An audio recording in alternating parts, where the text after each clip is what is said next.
In this video, we're going to finish off Chapter 1, looking at the human body. And before we start talking about the rest of this chapter, what I want you to do right now is just take a moment, stand up.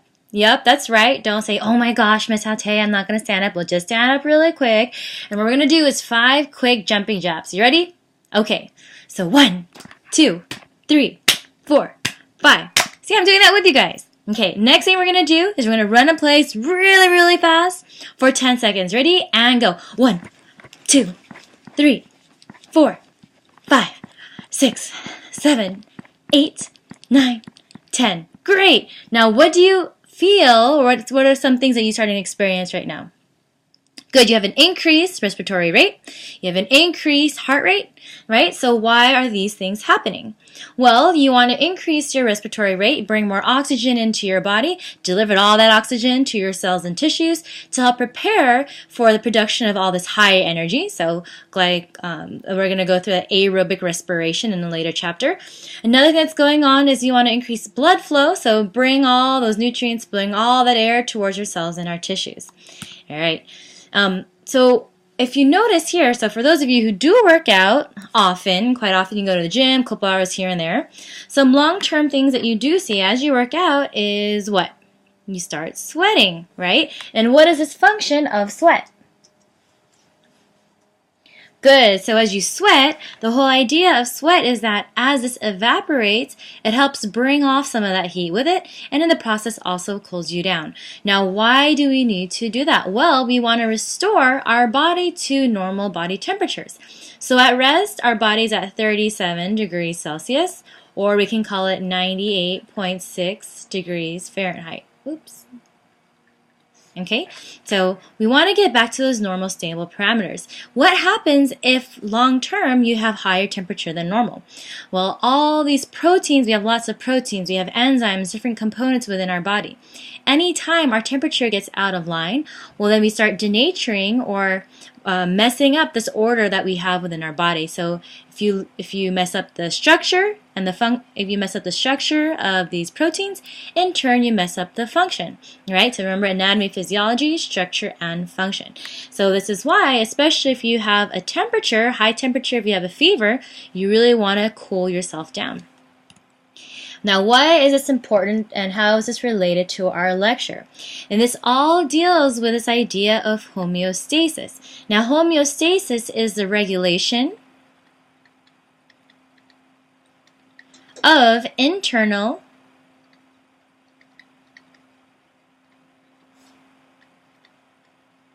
environment to maintain stable conditions. All right, great. So we just mentioned that great example. As you work out a lot, you're going to start sweating, and that helps you cool down to restore your normal body temperature. A couple of examples for this. So not only did we see temperature, so let's make this note over here. Some examples. So your body temperature. Another example of this are ionic concentrations. We need to maintain amount of calcium and sodium, potassium in and out of our cells. Blood sugar levels.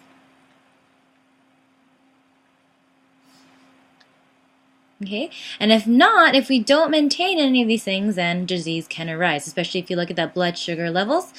What can arise if you have really high blood sugar over time? Okay, so that can be signify diabetes.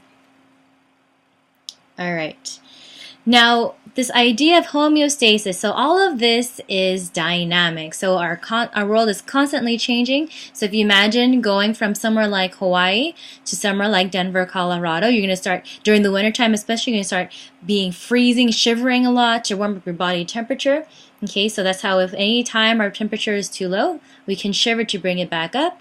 And if our temperature is too high, we can sweat it off to reduce our temperature again. So homeostasis is always responding to this dynamic state of equilibrium. So homeostasis deals with dynamic state of equilibrium. We're always responding to our external conditions or parameters. Now, homeostatic imbalance, what this is, so a disturbance, this is a disturbance in homeostasis resulting in disease. Okay, so we mentioned this right over here. So over time, you have high blood sugar levels that could signal something wrong within your pancreas, especially all of your pancreatic cells, not being able to store all of your glucose, and in turn, that signifies having diabetes. All right, so let's take a look at a couple of examples of homeostasis parameters and a disorder that can occur if we are not maintaining those parameters.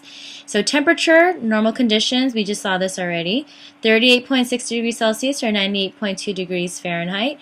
If you have a high temperature, this is what? A fever. If your heart rate normally is 60 to 70 beats per minute, and if we have a lower heart rate than this is called bradycardia. Now, what things can you think of if you have a lower heart rate? How can this affect your body?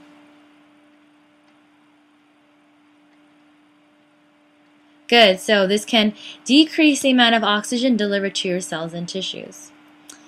Also, we can reduce the amount of nutrients brought to our cells and tissues. Blood pressure, 110 over 75 millimeters of mercury. And if we have a high blood pressure, this could signal hypertension.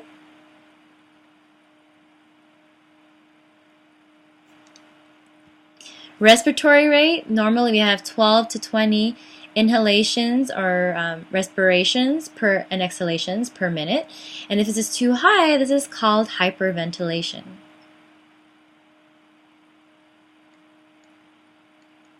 Now, what we'll learn in Chapter 13 is that this respiratory rate is closely related to maintaining and helping maintain our acidity levels and pH levels of our entire blood. So if we alter our respiratory rate, this can also alter our pH of our blood.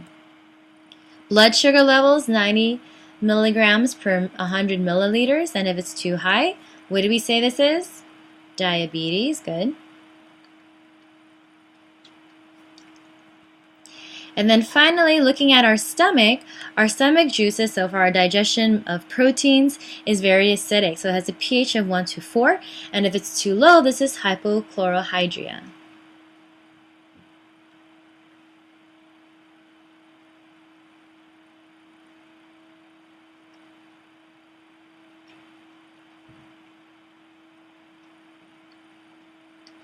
Okay, so make sure you can also recognize some of these examples of parameters and their associated disorders.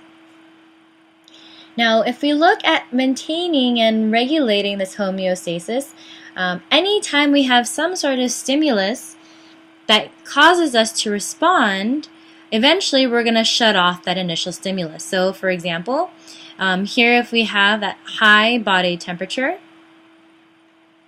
especially when you start working out, what's going to happen? Well, you're going to start sweating. And eventually sweating, what that does is over time, it's going to help you reduce your body temperature. And now we have maintained this homeostasis. So now we got back to our set point. So the ability to respond to this initial stimulus, so this is a negative feedback mechanism. So this end result is going to come back and shut off this initial stimulus. So most of our homeostatic control mechanisms work in this negative feedback system. So we're going to shut off the original stimulus or reduce its intensity. Okay, so it works just like a household thermostat. If you imagine during the winter time, well, I guess not so much here in Hawaii, but in California, whenever it gets cold, what happens is in our thermostat in our house, the moment it gets below a certain temperature, automatically, so this low temperature, that's going to signal our thermostat to, it's detected by our thermostat, And in response, it's going to increase the temperature of the house so that we have this nice cool room temperature, nice levels within our house. Okay, so this is a negative feedback mechanism. Positive feedback mechanism, this works in the opposite way. So positive actually will increase the original stimulus to push the variable forward. So in our body, there are only two different types that we are going to cover for positive feedback, and that's going to be blood clotting and the birth of a baby.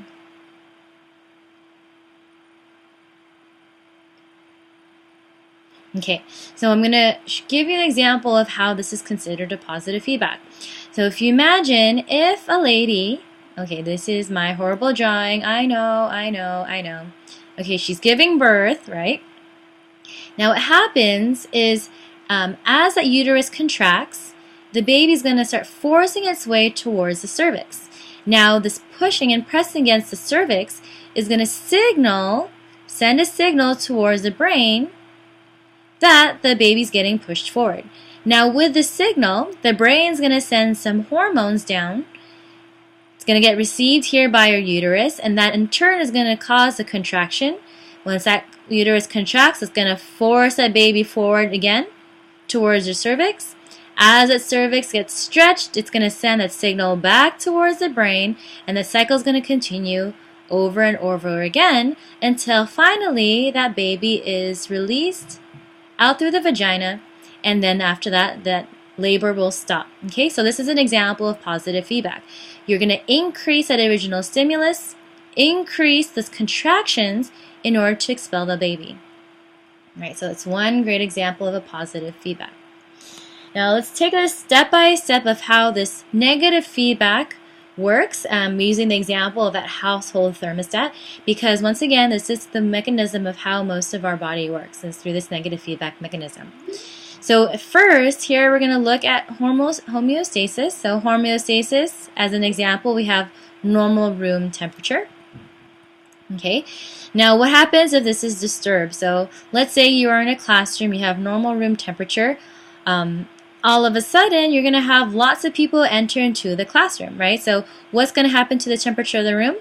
It's going to increase temperature, right? We're going to have a higher temperature. So now this is going to be our stimulus. So our room temperature is going to rise. This is our stimulus. We're going to receive that by something, and that something is going to be a thermometer. Now, once we receive this information, this thermometer is going to send that information to our thermostat. So this is considered our control center. Thermostat is then going to adjust. So it says this is our normal temperature.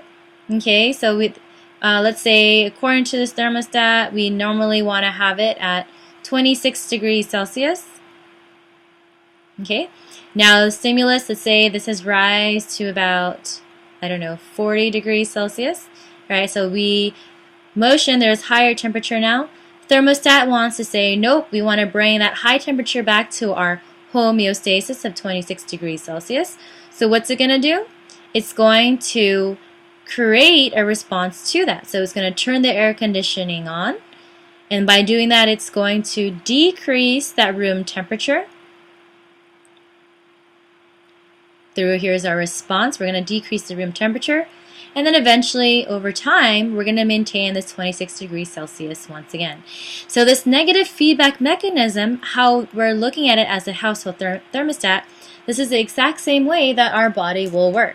So here, if you can imagine, if we take the same analogy of temperature, if your body, you start warming up, you can sense this by your temperature receptors on your skin, as well as your brain itself. It can detect higher temperatures. What are you going to do? So if it's on your skin, higher temperature, we can receive that by our receptors within our skin. We're going to send that to our brain and our spinal cord. So our brain and spinal cord will always be our control center.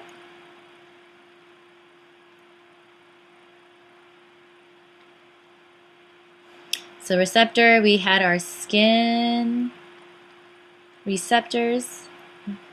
We're going to send that to our effector. And so in our bodies, what did we do? We sweat. So we're going to increase the secretion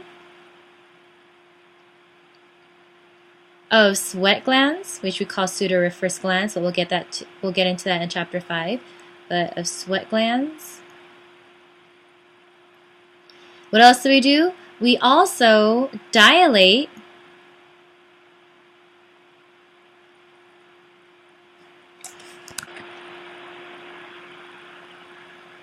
oops. Okay, so here we also dilate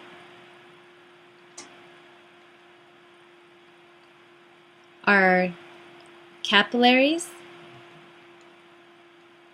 and vessels to reduce the temperature.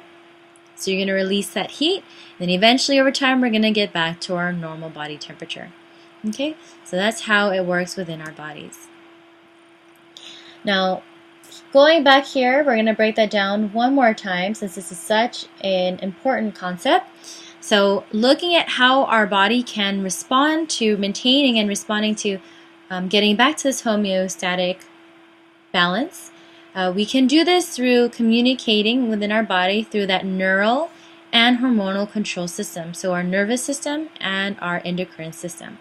So receptors, once again, these will respond to changes in the environment.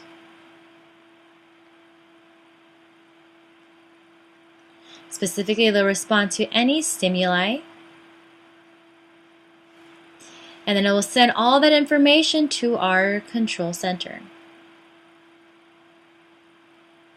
Okay, so we have receptors. So we have pain, pressure.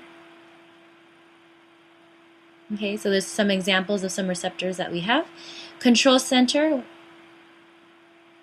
being our nervous system, so our central nervous system, our brain, and our spinal cord. And this is going to determine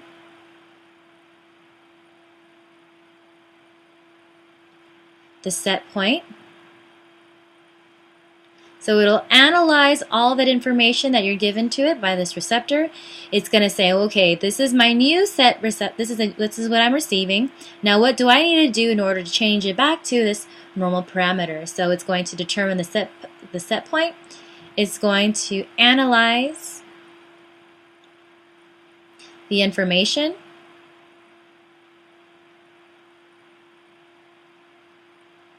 Then finally, it's going to determine an appropriate response.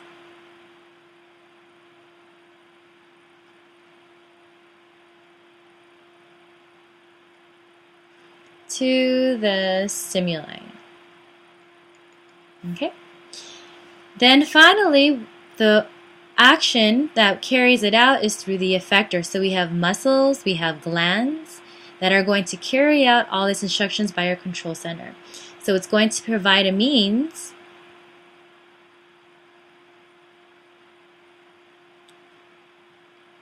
to respond to the stimuli. Okay, so glands, muscles, a couple of examples. All right, and one more example that we can think of is looking at chapter 1, our last lecture that we looked at. If you put your hand on a warm plate, right? Normally your hand does not have any hot temperature around it, so it's normal conditions. If you put your hand on a hot plate, we have temperature, so thermal, pain, pressure receptors that receive that stimuli. It's really hot. You're going to send that signal to your control center, so your brain and your spinal cord. And then what are they going to say? This is hot, so you want to remove your hand. So in turn, you're going to have an effector.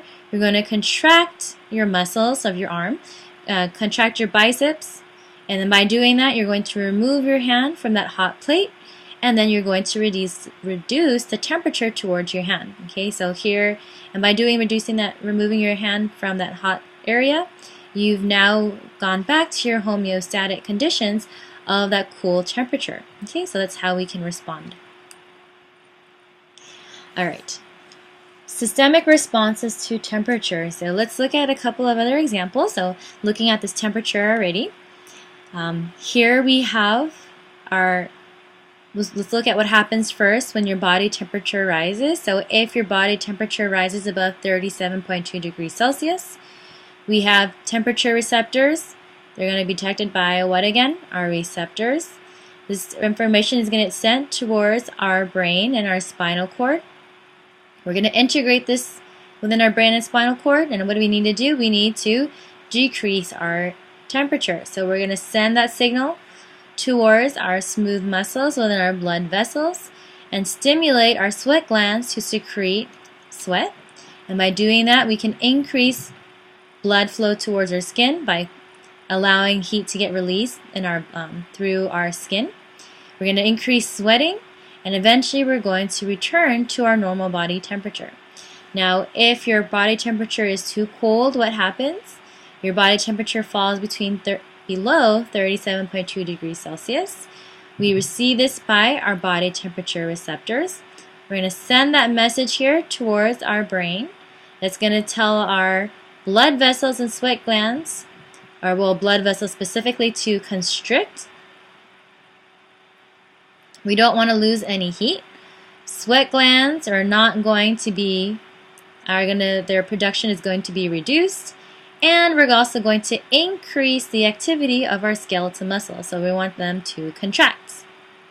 And by doing that, we generate heat. Okay, so now shivering.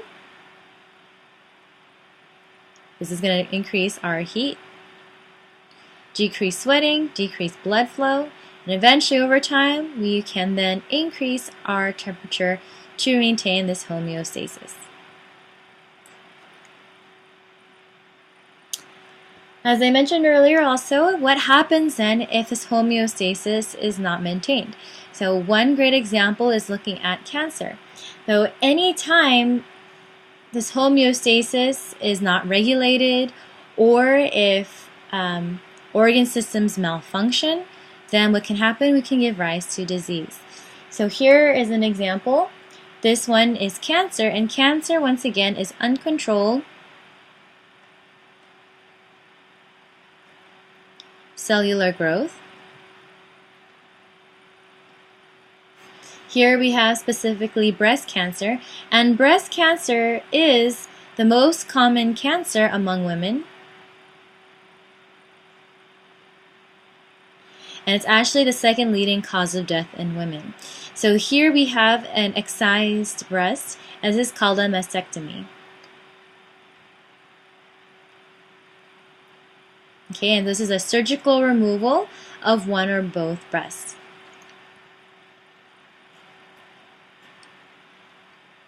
Now, another key term, another thing that we need to note is that all these physiological systems that we are learning about all work together to maintain stable internal environment. So they will always monitor and adjust internal conditions accordingly.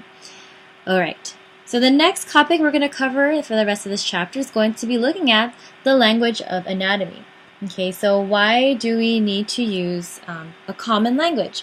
Well, if you imagine, for those of you who are going to be working in a health career, especially working in hospitals, you need to have some sort of common language across the different disciplines. And so because of that, special terminology is used to prevent misunderstanding.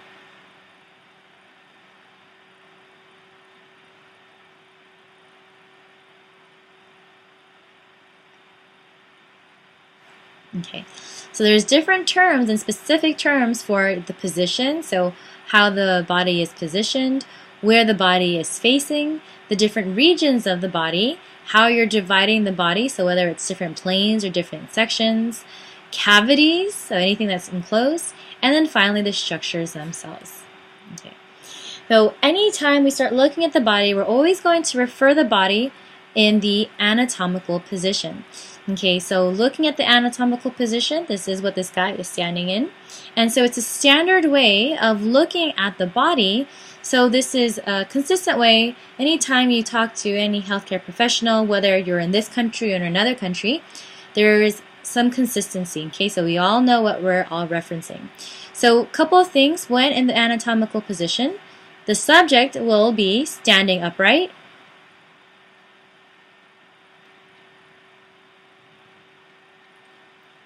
He'll be facing the observer, so facing you.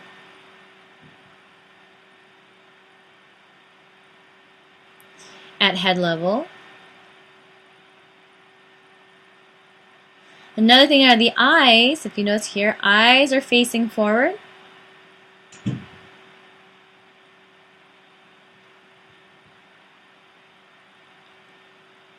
you look at the feet, feet are going to be flat on the floor.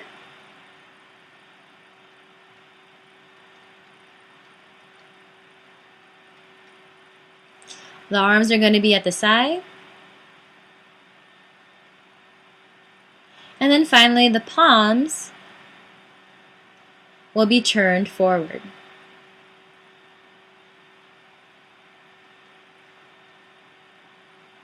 Now, if you imagine this person, okay, laying down on his back, this is when you can refer to this person in the supine position. So when the person is facing up, this is a supine position. And the way I remember that is up. Okay, so supine is up and it says it right in the word.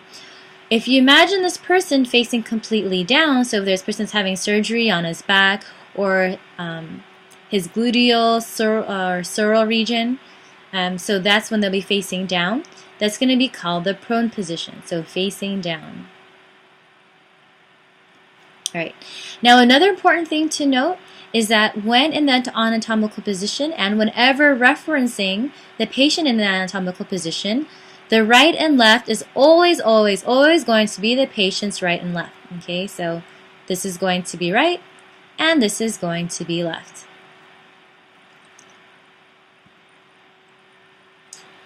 Now, another thing we can use for this, looking at the language of anatomy, are directional terms. And this is how you can relate one body structure to another. And so, looking at the directions, let's take a look at a couple of them. So, anytime you say the term superior, this means towards the head. So, with this example, the forehead is superior to the nose. So, as I say this, repeat this out loud, so it kind of helps you practice all these directional terms and also some examples. Okay, inferior. This means towards the lower part of the body. So the nasal is inferior to. The navel. Here's a navel is inferior to the breastbone. So here's your breastbone, and this lies inferior. So anything below. Anterior, this means towards the front of the body. Okay, so going towards that front. The breastbone is anterior to the spine, so this lays in front. And then posterior means towards the back. So here, the heart is posterior to the breastbone, right? So reason being also, here we want protection for our heart.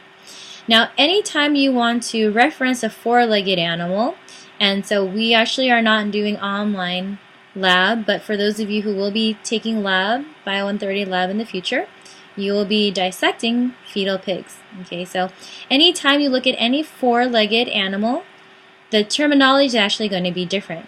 So anterior means towards the head, so here's going to be anterior. Posterior means towards the behind, so here's posterior. Okay, ventral means towards the stomach area, and dorsal is going to be the back.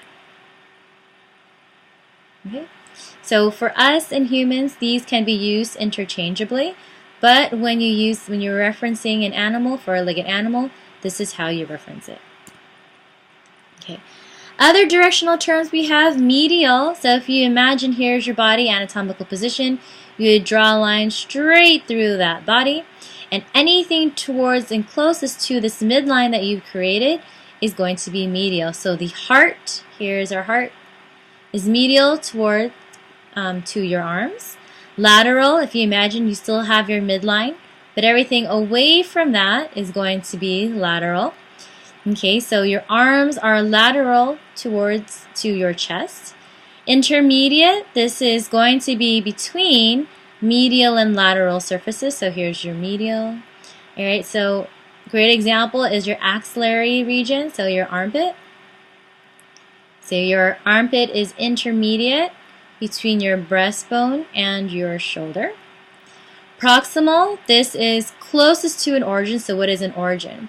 So origin is an attachment point to the limb. So here we have an origin. Here's another origin. Here's another origin. And then here's another origin. So proximal, your elbow is proximal to your wrist, meaning that your elbow is closer to this origin point compared to your wrist. Right? Great example. Another thing you can also say is that your knee is proximal to your foot. Okay.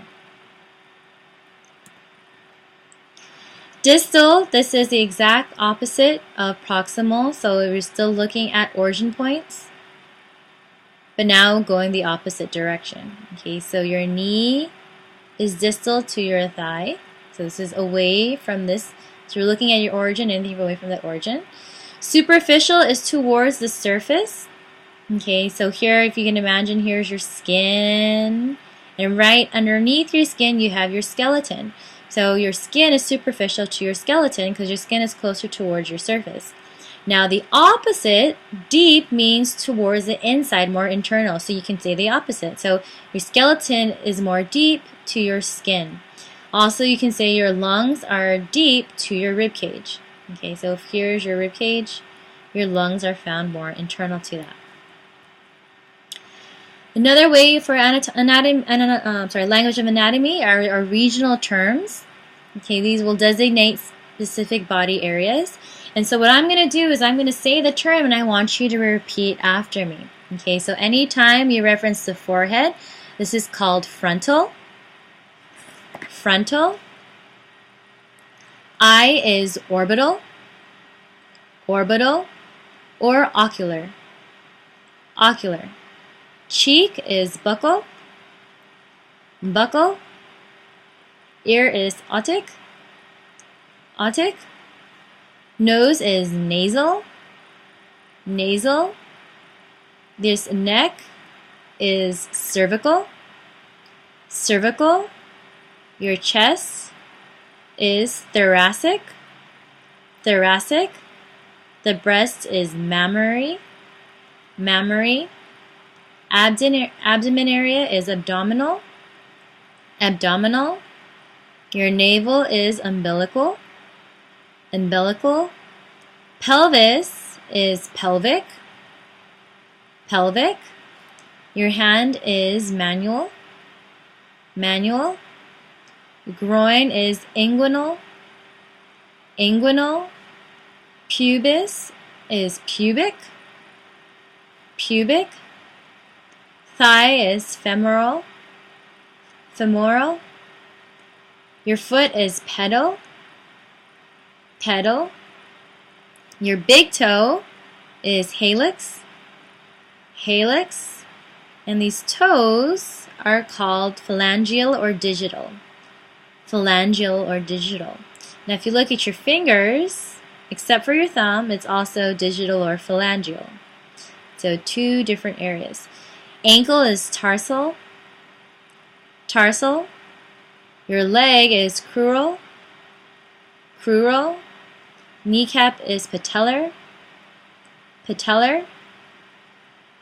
Your wrist is carpal, carpal. So you think of carpal tunnel. Your thumb is pollex, pollex. Antebrachial is your forearm, antebrachial. Front of your elbow is antecubital, antecubital, and I just imagine a cube right over here. Your arm here is brachial, brachial. Your armpit is axillary, axillary. Your chin is mental, mental.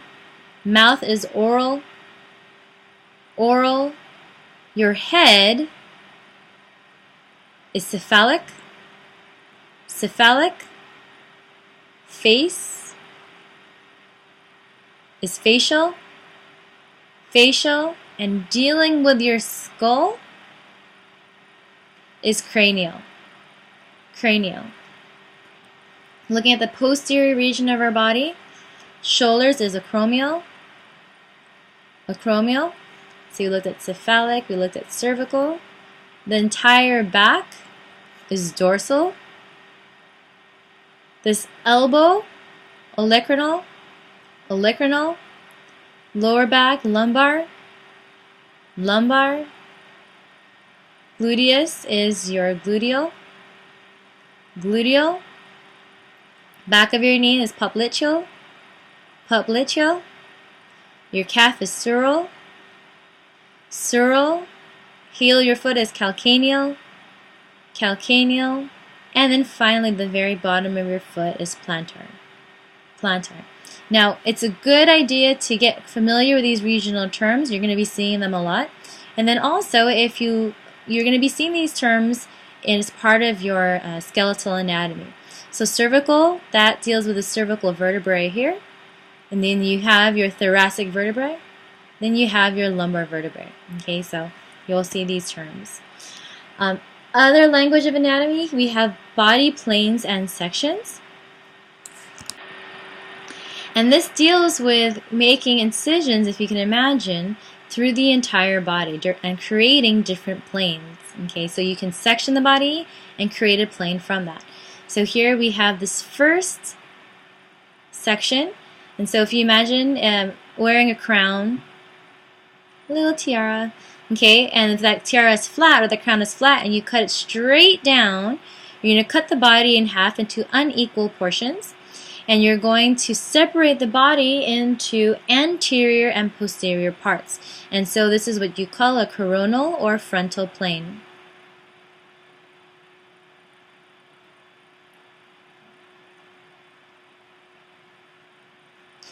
Okay, if we make an incision here this way, so we're going to cut through the head, separate the nose, separate the eyes, the mouth, the chin, all the way down, so we create mirror images of the body. What we create is a sagittal plane. So we separate the body into right and left parts. Now there's actually two different types of sagittal planes. So in this first example, let's say I cut it directly through the middle, and both of these sections are identical. That's going to be a mid-sagittal. So this is identical halves. But let's say if someone else makes an incision this direction, you're still cutting it into right and left portions, but we're not creating equal halves. This is going to be the sagittal plane. Okay, so mid-sagittal directly in the middle. There's your hint. Sagittal is just any section to right and left halves. The next plane that we can create is this transverse plane. So this is going to cut the body directly across horizontally, and so it creates a horizontal separation into superior and inferior parts.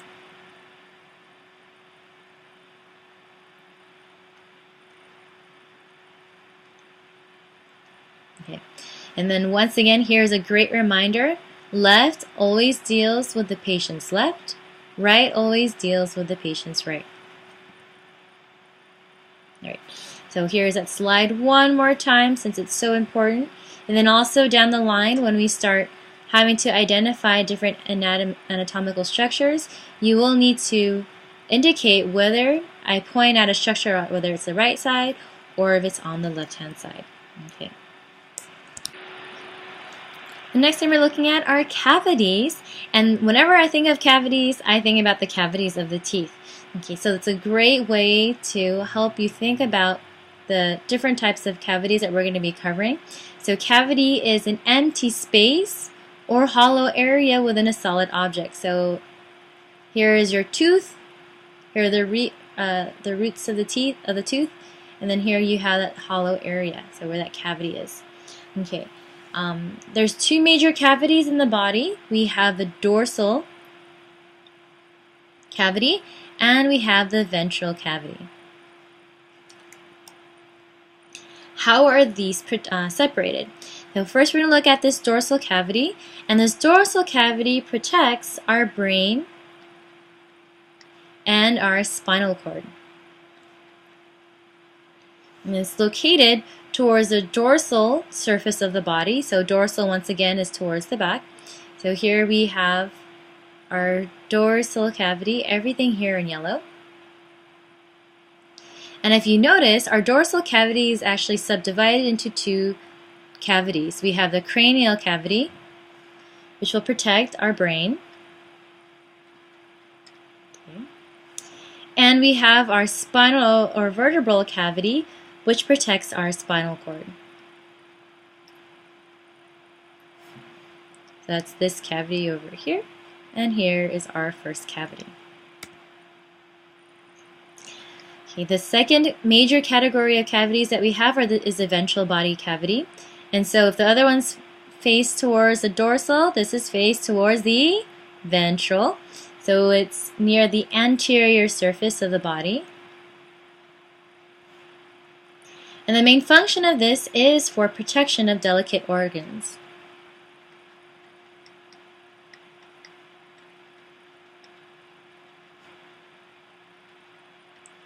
Just like our dorsal body cavity, right? So we want to protect our brain, we protect our spinal cord.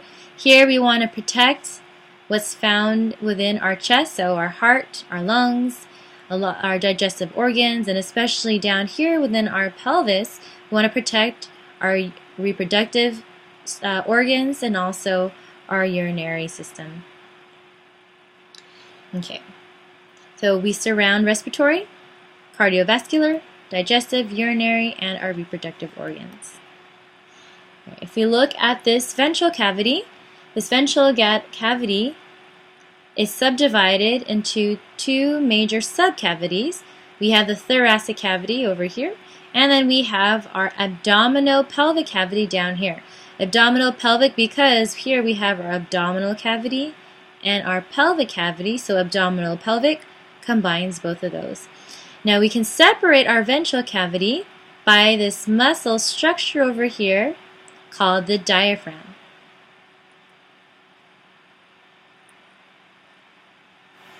And what is this diaphragm for? Good, it's for our respiratory system. So as this contracts, we can bring air into our lungs. As this relaxes, air will come out.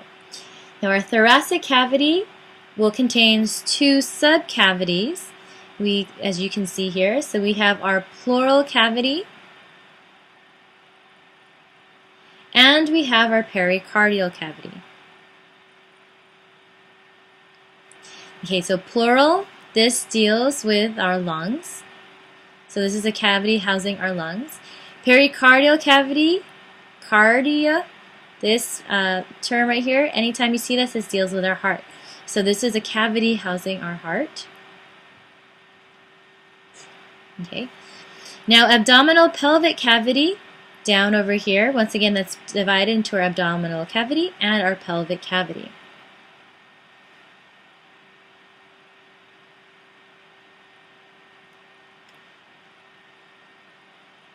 Right, so those two different cavities. We do have other cavities within our body. So if you think about your nose, you have your nasal cavity where air enters and exits. Oral cavity, you saw this earlier, the mouth. Orbital cavity, so if you remove your eyes, that area, so if you can draw a skull, the area housing our eyes is orbital cavity. And then if you look at between your long bones, you also have another cavity there too. So this is called the synovial cavity. So if you imagine this is your knee, you have this nice cavity here, contains synovial fluid, and anytime you can jump up and down, you can prevent the friction between your bones by the synovial cavity, so it can absorb a lot of that shock. Now, last thing we're going to look at is the anatomical regions, but looking more at the abdominal pelvic cavity. So if you remember that abdominal pelvic cavity, it's actually quite large. And because of that, we can separate this abdominal pelvic cavity into smaller regions or different quadrants. And so depending on if we're in a healthcare field or if we're an anatomist, we're going to be separating this abdominal pelvic cavity very differently. So the first one we're going to look at is for those of you entering the healthcare field, right? We can break this abdominal pelvic cavity down into 4 different quadrants. Here on the very top, this is going to be our right upper quadrant. So right upper, or RUQ. Over here is going to be our left upper quadrant. Once again, it's going to be the patient's left. Down here, it's going to be the left lower quadrant, and then the right lower quadrant. Okay, and so this is a great way anytime if you have to deal with patients or other healthcare professionals, they might ask you where do you feel the pain, or if they need to report where the pain is, they can say, well, the pain is felt in the left upper quadrant, and that helps identify and isolate the different organs within that area. Anatomists will break this down into 9 different regions. Okay, so here are the different organs found within these different regions. And for our 4 regions for our healthcare professionals, we can just draw it in like that. So our left upper quadrant, that's where you find your stomach. Right upper quadrant, you see your liver, your gallbladder, and then so on and so forth. Alright, so with anatomists, we're going to break this down into 9 quadrants. We're going to start here with this umbilical region. And remember our terminology that we saw, the regional terminology. Here we have our belly button, right? So umbilical. And already we know that's the umbilical region. Epi means above. Gastric, that deals with your intestines. So epigastric, above the intestinal region. Okay. Left hypochondriac region. So we know that this is left. Hypo means below. Chond, this also deals with your heart. So left region below your heart. Right region below your heart. So look at these terminology. It's going to help you a lot get through this course. Lumbar. Where did we see lumbar? What is that? Right, that lower back. So left lumbar region, left lower back region, right lower back region. Iliac or inguinal. This is that groin. So inguinal region, right iliac or inguinal region, and then left inguinal region. And then pubic, right, we have that pubic over here. So, and also hypo, below the intestines. Hypo means below, so hypogastric, down over here. And that is it for chapter 1. So I will see you for chapter 2.